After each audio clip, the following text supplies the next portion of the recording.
जय गुरु जी। संगत जी, गुरु जी की कृपा, गुरु जी के आशीर्वाद से आज का जो सत्संग मैं आपके साथ शेयर कर रही हूँ वो सीमा आंटी का सत्संग है। ये बहुत ही प्यारा ब्लेसिंगफुल सत्संग है। तो मेरी विनती है सभी गुरु परिवार से कि सत्संग को आप अंत तक सुनिएगा, ध्यान से सुनिएगा, पूरा सुनिएगा।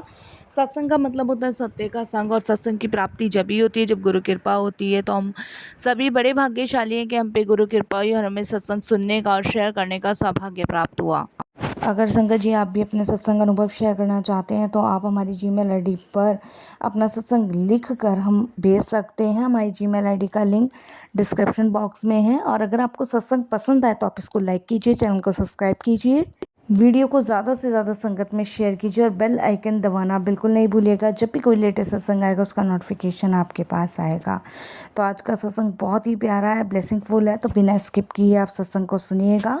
गुरु जी के मंत्र जाप से हम सत्संग की शुरुआत करते हैं। ओम नमः शिवाय, शिव जी सदा सहाय। ओम नमः शिवाय, गुरु जी सदा सहाय। जय गुरु जी। संगत जी मेरा नाम सीमा है और मैं दिल्ली, पुरानी दिल्ली में रहती हूँ। चिराग, आपने सुना होगा, चिराग मार्केट, वहाँ पे। तो संगत जी मैं और मेरी फैमिली जॉइंट फैमिली रहते हैं। मेरी शादी को 8 साल हो गए हैं और मेरे पास 2 बच्चे हैं। मेरे हस्बैंड और मैं रहते हैं। इसके अलावा मेरे जेठ जेठानी हैं, मेरे सास ससुर हैं। तो जेठ जेठानी के पास ही मेरे सास ससुर रहते हैं और कभी हमारे पास रहते हैं, कभी उनके पास रहते हैं। संगत जी 8 साल मेरी शादी को हो गए। 8 साल में मैंने एक पल भी चैन और सुकून की ज़िंदगी नहीं काटी अपनी फैमिली के साथ। उसका सबसे बड़ा कारण ये है संगत जी, अगर लड़ाई झगड़ा हो तो आदमी लड़ ले, मुंह से बात हो तो बात कर ले, कोई परेशानी तो उसका समाधान निकाल लेगा इंसान। पर संगत जी ये ब्लैक मैजिक, काले जादू का जो समाधान है ना, वो कोई भी नहीं निकाल सकता। और ना ही संगत जी ये ऐसी शक्तियाँ हैं जिन्हें हम देख सकते हैं, ना इनसे लड़ सकते हैं और ना ही संगत जी इनके बारे में कुछ किसी को कह सकते हैं।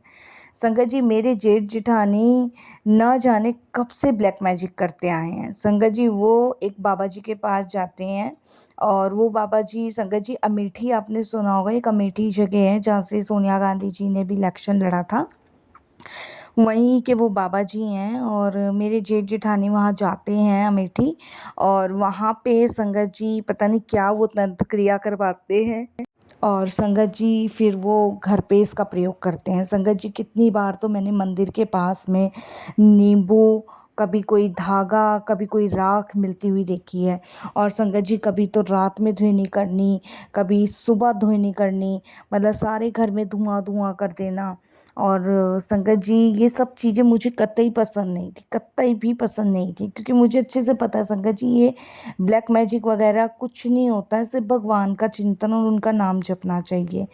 मेरे जेठ जी का संगत जी कपड़ों का कारोबार है। वो अक्सर उन बाबा जी के पास इसलिए जाती थी कि इनका काम अच्छा चल जाए, इनकी दुकान में सेल अच्छी होने लग जाए, ग्राहक आने लग जाए, इसलिए संगत जी वो अक्सर ऐसे कामों में लगी रहती थी। बट मुझे डर लगा रहता था कि कहीं ना कहीं ये उल्टा असर ना कर जाए।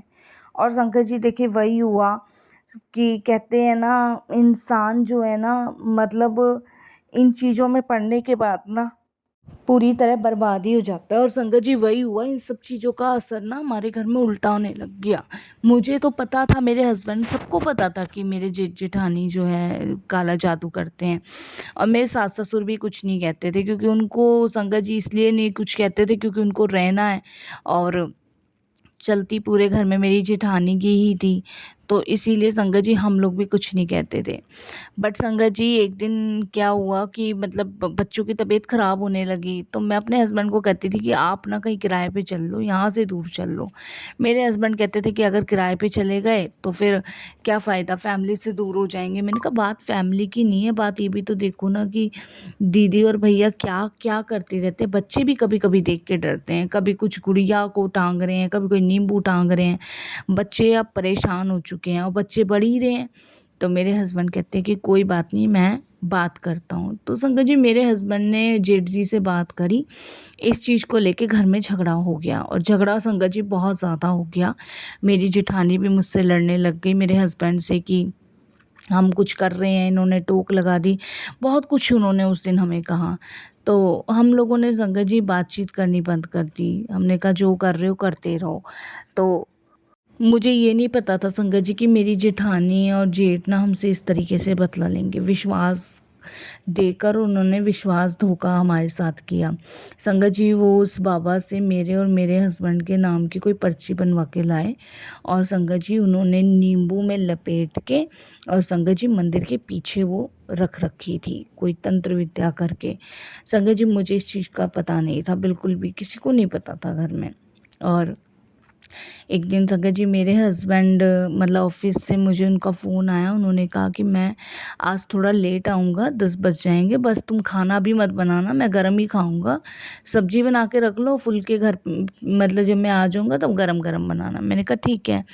तो मैंने कहा आज लेट कैसे, तो उन्होंने कहा ऑफिस में काम है। तो मैंने कहा बच्चे बच्चे बहुत मतलब आपको मिस कर रहे थे, क्योंकि बच्चों का ये है कि पापा जल्दी आ जाते तो आइसक्रीम वगैरह दिलवा लाते हैं। बट मुझे ये नहीं पता था कि शायद उस दिन ये सब चीज़ें आखिरी ही होंगी। और संगत जी मेरे हस्बैंड 10:30 तक नहीं आए। मैंने कहा अभी तक नहीं आए, आ जाना चाहिए, 10 का टाइम दिया था। मैंने ऑफिस में फ़ोन किया, ऑफिस में उन्होंने कहा कि वो तो निकल गए विनय सर। संगत जी मैंने हस्बैंड को फ़ोन किया और फ़ोन उनका लगा नहीं। तो 11:45 के आसपास मुझे एक फ़ोन आता है और वो बोलते हैं आप विनय की वाइफ बात कर रहे हो? मैंने कहा हाँ जी। कहते हैं आप जो है ना बालाजी हॉस्पिटल आ जाओ, इनका बहुत भयानक एक्सीडेंट हुआ है और सीरियस कंडीशन है। मेरे तो पैरों तले ज़मीन खिसक गई संगत जी। उसी समय मैं भागी हुई गई और संगत जी भागी हुई अस्पताल पहुंची तो डॉक्टर्स ने कहा कि कंडीशन बहुत ही क्रिटिकल है, बचने की सिर्फ 5% उम्मीद है, वरना नहीं है, क्योंकि सर से खून बहुत बह चुका है।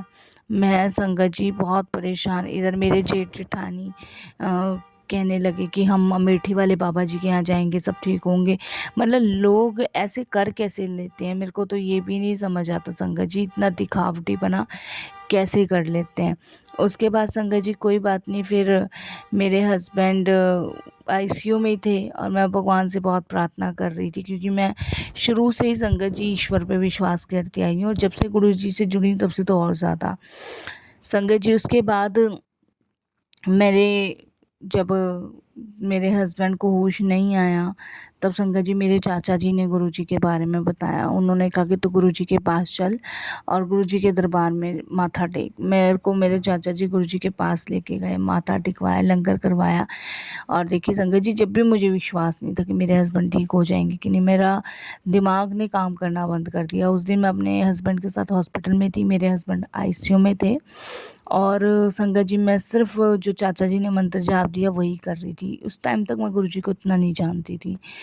तो एकदम से मेरी आँख लगी, आँख में गुरुजी मुझे एक ड्रीम दिखाते हैं कि मेरे हस्बैंड जो है वो मेरे पीछे है, मैं आगे हूँ और एक गड्ढा है सामने, मेरे जेठ जेठानी हैं और वो हमें बहला के अपने पास लाते हैं किसी काम के लिए। मेरे हस्बैंड पहले जाते हैं, वो गड्ढे में मेरे हस्बैंड को डाल देते हैं, फिर मुझे डाल देते हैं।